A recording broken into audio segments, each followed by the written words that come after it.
If you've ever felt stuck in a toxic job, relationship, or company, exhausted from chasing success, or pressured by society to have it all, this video is for you. Today, I'm opening up about my own journey, from breakdowns at work to breakthrough moments with God, from people pleasing to finally pursuing purpose with peace and passion. Here's what I've learned. You don't need to earn your worth. You already have it. The moment you stop pouring your precious energy into things that drain you and start investing in your growth, healing, and connection with God, your life begins to bloom in ways that you've never imagined. So today we'll talk about letting go of jobs, habits, and goals that are toxic or no longer serve you, including relationships, even relationships with some family members. Let me tell you, you may still need to put some distance between you and some family members for the sake of your own health. Loving someone doesn't mean that you have to tolerate their toxicity. It implies that you can choose to prioritize your well-being by setting boundaries. Next, recognize the red flags of burnout. Why true freedom is found within and not out there. Next, the beauty of God's timing and how to trust it. Next, how growth, healing, and purpose are always worth your time. Your time is sacred. Start using it to build the life God uniquely designed for you. You're not late, you're right on time. So get relaxed and let's have some real talk. Hey wonderful people, welcome back to my channel. This video title resonates so much with me because I know exactly what it's like to invest heavily in things that look so wonderful but ultimately leave you feeling distressed. Yep, I've been there. I've chased success, body goals, promotions, friendships, even approval, thinking that it would finally make me enough. But honestly, freedom begins the moment you stop chasing things that don't matter and start investing in your purpose. I used to work in a job that honestly looked great, but it was slowly breaking me. I ignored the signs, pushed through the tears, stayed late, and convinced myself if I just worked harder, it would all be worth it. And guess what?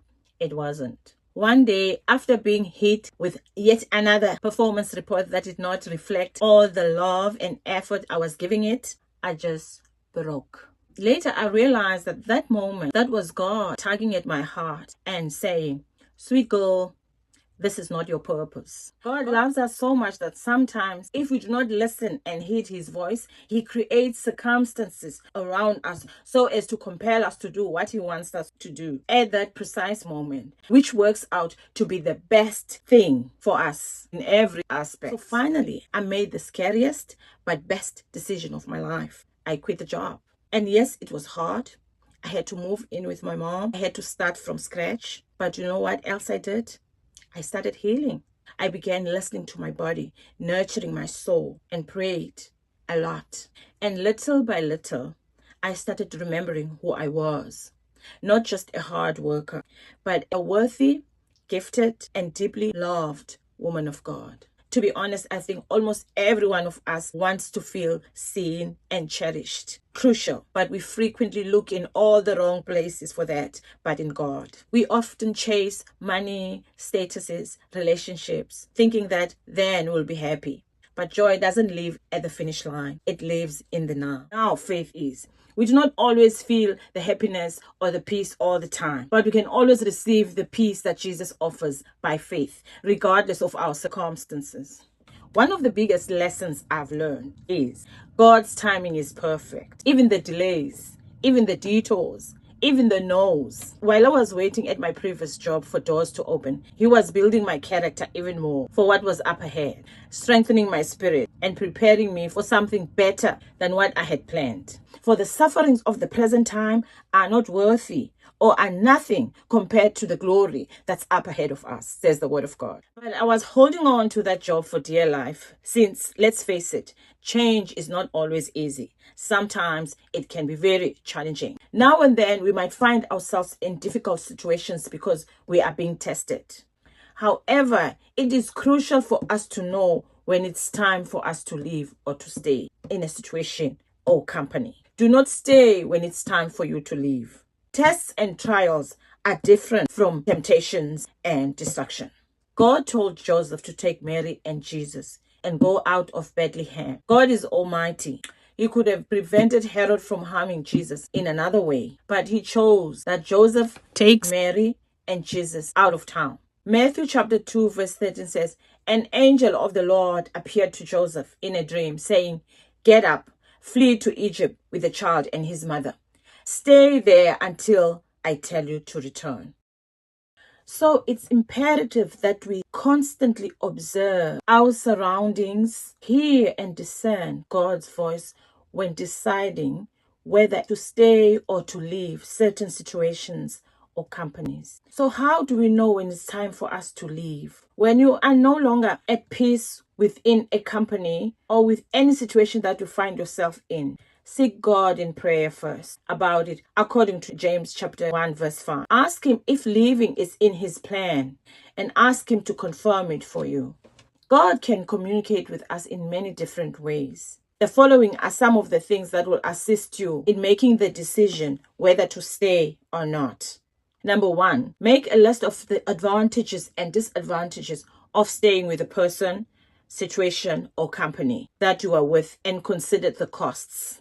Number 2, check if the disadvantages outweigh the advantages. Do this in line with God's word. For example, does the decision or idea leave you fearful, or does it give you clarity or peace or encouragement, or does it produce fear, confusion, pressure, and strife? Number 3, consider whether your choice will honor God above all else. After all, we do not want anything we do to get in the way of serving our God, do we? He has every right to be first in our hearts. Number 4, seek wise counsel and never be afraid to discuss a decision with others. However, be cautious about who you choose to speak with. Only talk to someone you can trust.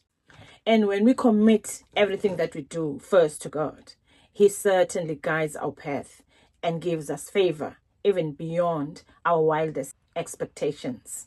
You'll be pinching yourself to see if you're not dreaming. Like how things worked out for me when I decided to quit my previous job.